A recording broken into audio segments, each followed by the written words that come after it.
Assalamualaikum warahmatullahi wabarakatuh.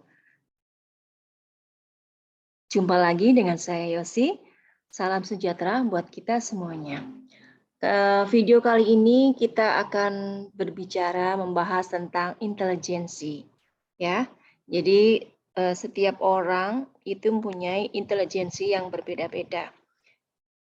Oke, jadi intelijensi di sini adalah merupakan salah satu dasar-dasar saat kita mempelajari ilmu psikologi. Ya, oke. Di sini cara kerja pikiran dan kecerdasan IQ, EQ, dan ESQ ya. Ini hanya gambaran saja bagaimana kita sebagai manusia mempunyai kecerdasan dan pikiran yang berbeda-beda. Nah, di sini ada optimalisasi kecerdasan sebanyak 20% yang bisa dilakukan setiap orang dan masing-masing orang ini berbeda-beda ya.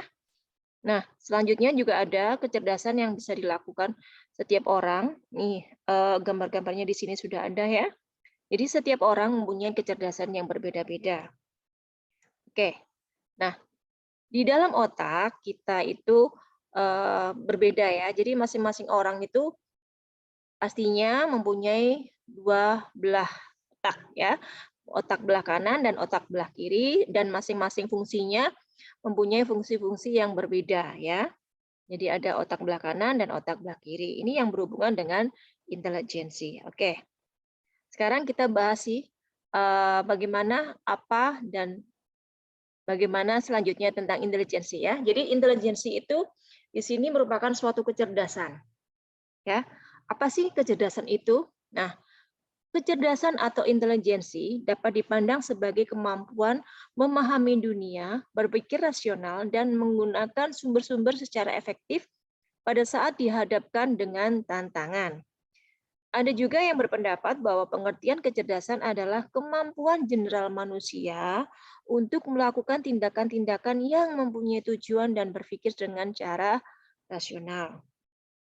Bisa juga diartikan sebagai kemampuan pribadi untuk memahami, melakukan inovasi, dan memberikan solusi terhadap dalam berbagai situasi. Lanjut, di sini saya akan memberikan ada 9 jenis intelijensi atau kecerdasan ya.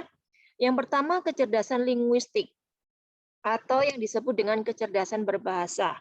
Seseorang dengan kecerdasan ini memiliki kemampuan untuk mengelola kata-kata, baik dalam bentuk lisan atau tulisan, serta mampu mengartikan tulisan dengan jelas. Hal yang sering menjadi kegemaran kecerdasan linguistik adalah membaca, mengisi TTS, dan bermain Scrabble. Yang kedua, kecerdasan matematis dan logika. Orang yang memiliki kecerdasan ini mampu membuat hipotesa dengan baik, membuat klasifikasi, dan menganalisa sebab akibat. Kemampuan ini membuat seseorang mampu berpikir secara logika dan rasional. Ya, oke, lanjut. Kecerdasan interpersonal. Inter itu adalah antar ya. Personal adalah manusia. Jadi interpersonal adalah hubungan dengan manusia yang lain.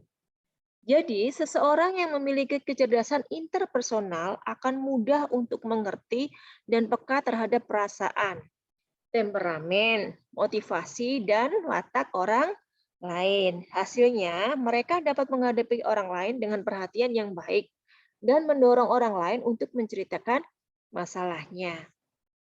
Lanjut ya. Jadi, selanjutnya adalah kecerdasan intrapersonal. Adalah kecerdasan untuk mengenal dan memahami diri sendiri. Biasanya orang dengan kecerdasan ini suka bekerja sendiri, cuek, dapat mengintrospeksi diri sendiri, dan mampu mengetahui kekuatan dan kelemahan diri sendiri.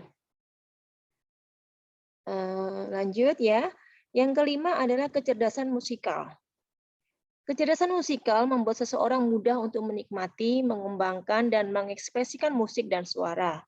Biasanya seseorang yang memiliki kecerdasan ini suka bersiul, mampu menghafal nada dengan cepat, dan suka bekerja sambil bernyanyi. Selanjutnya ada kecerdasan naturalis. Adalah kecerdasan untuk menikmati dan memahami alam, memanfaatkan alam secara produktif, serta dapat menggunakan pengetahuan yang dimilikinya untuk mengelola alam dengan baik. Ciri seseorang dengan kecerdasan naturalis adalah mampu memahami tingkah binatang, mencintai lingkungan, dan suka melakukan aktivitas outdoor di alam. Ya. Kemudian yang ketujuh adalah kecerdasan kinetik. Kecerdasan kinetik, yaitu orang yang memiliki kecerdasan ini mampu mengekspresikan gagasan dan perasaan dengan baik melalui gerak. Ya, jadi ciri seseorang yang memiliki kecerdasan ini biasanya menyukai olahraga dan berbagai kegiatan yang menggunakan fisik. Contoh kecerdasan naturalis yaitu orang-orang yang suka pecinta alam ya. Jadi orang-orang yang tergabung dalam komunitas pecinta alam, kemudian kalau kinetik itu orang-orang yang tergabung dalam komunitas goes, sepedaan, dan kegiatan-kegiatan outdoor lainnya yang menggunakan fisik ya.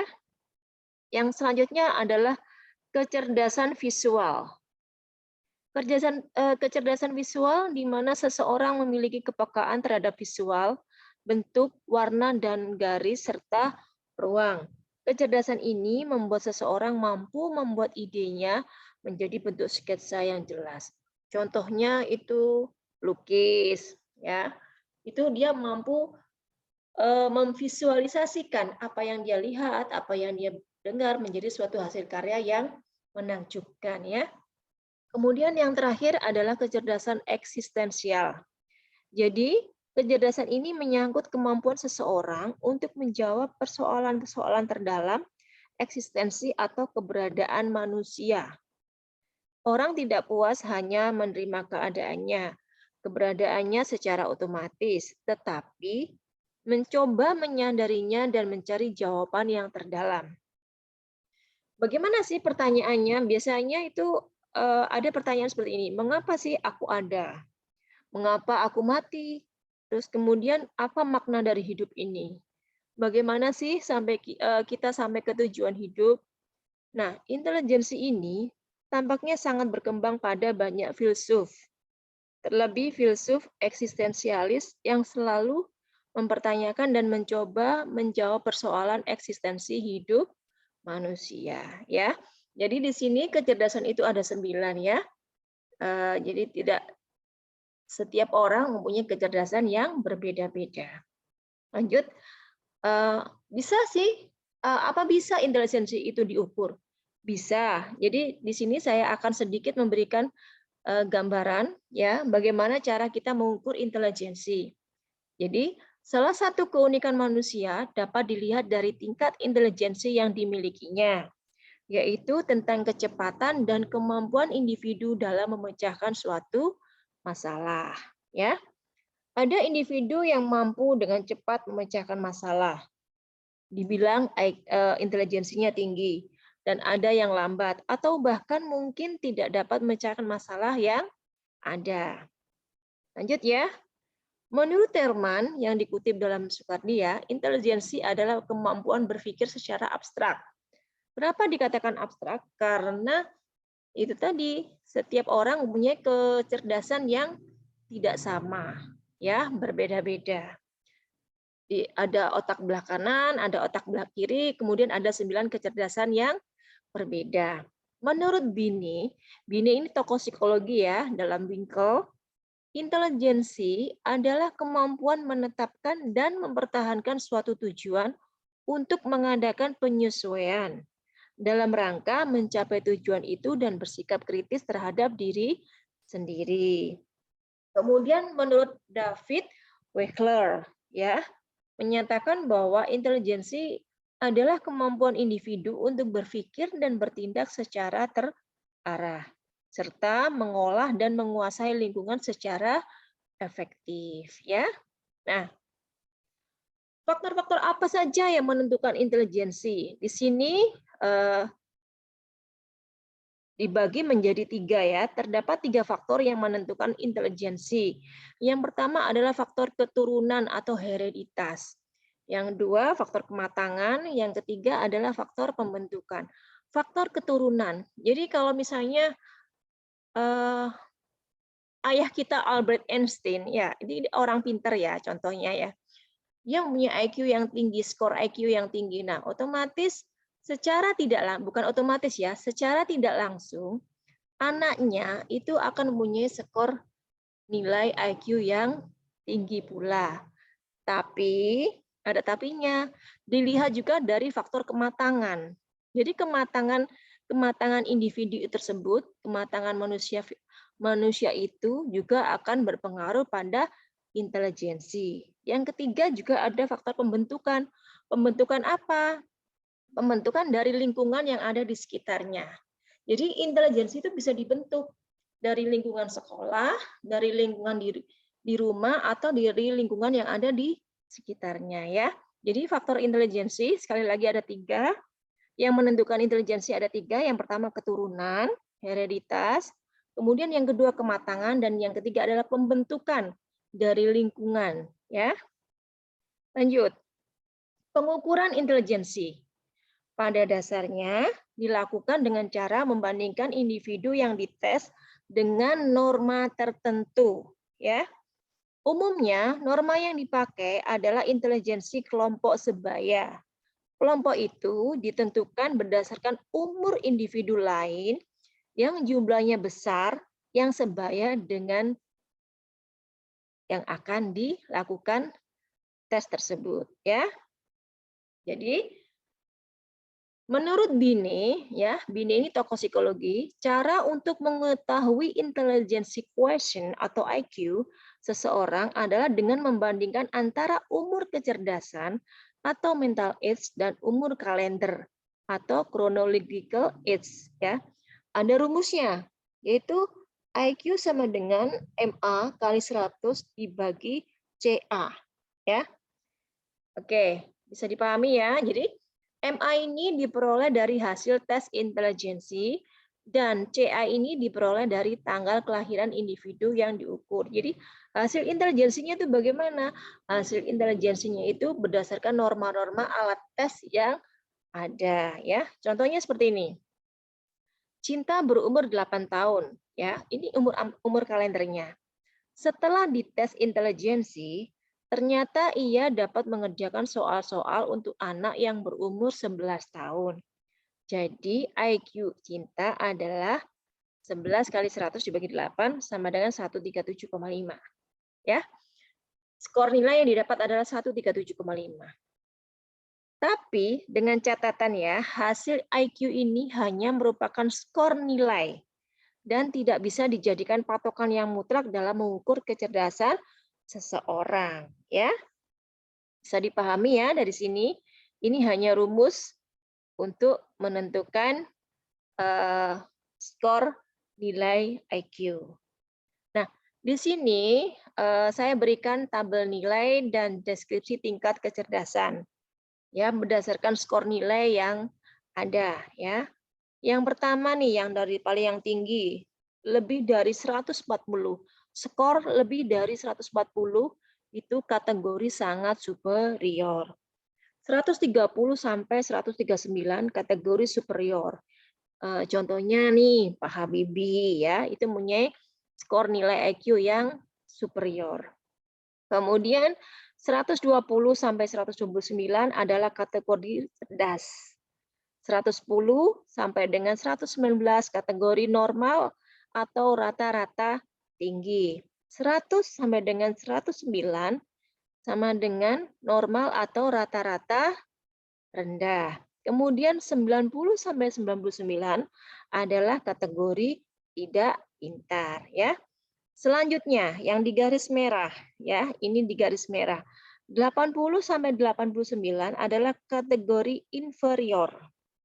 70 sampai 79 adalah feebly minded ya. Kemudian 60 dan 69 adalah kategori moran atau debil. 50 sampai 59 kategori imbesil. 40 dan 49 adalah kategori idiot.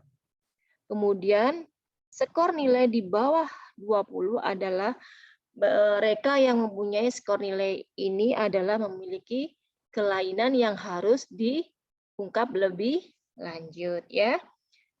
Jadi siapa saja sih yang bisa mengukur skor nilai ya? Jadi Yang bisa mengukur skor nilai IQ kita adalah orang-orang yang sudah profesional, yang sudah ahlinya. Di sini adalah seorang psikolog dan psikiater. Jadi mereka inilah yang bisa mengukur skor nilai IQ kita. Karena apa? Karena tes intelijensi itu mempunyai norma-norma, ya, mempunyai norma-norma yang tidak bisa dilakukan oleh orang lain. Ya, ingat ya, jangan asal melakukan tes intelijensi. Dan juga perlu diingat bahwa setiap skor nilai yang keluar itu tidak bisa dijadikan patokan dalam mengukur kecerdasan seseorang. Ya, bisa dipahami dari sini. Ya, catatan nih, catatan yang penting. Perlu diingat kembali bahwa kecerdasan seseorang tidak hanya dilihat dari skor nilai yang didapat pada hasil tes intelijensi saja. Karena di sini ya, kembali lagi saya ulang, masih banyak kecerdasan lain yang perlu dipertimbangkan, yaitu kecerdasan linguistik, matematika dan logika, kecerdasan interpersonal, kecerdasan intrapersonal, kecerdasan musikal, kecerdasan naturalis, kecerdasan kinetik, kecerdasan visual, dan kecerdasan eksistensial. Ya.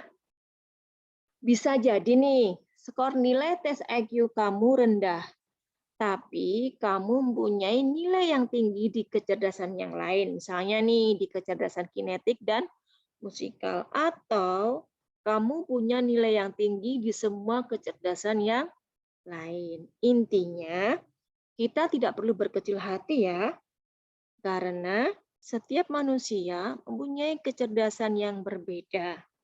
Satu sama lain itu berbeda, ya. Kita sebagai manusia, setiap manusia mempunyai kekurangan dan kelebihan yang tidak sama. Oke. Terima kasih atas waktunya menonton video ini sampai selesai.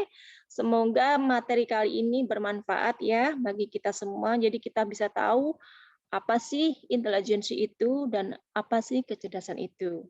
Semoga bermanfaat. Terima kasih. Sampai bertemu lagi pada video yang akan datang. Wassalamualaikum warahmatullahi wabarakatuh.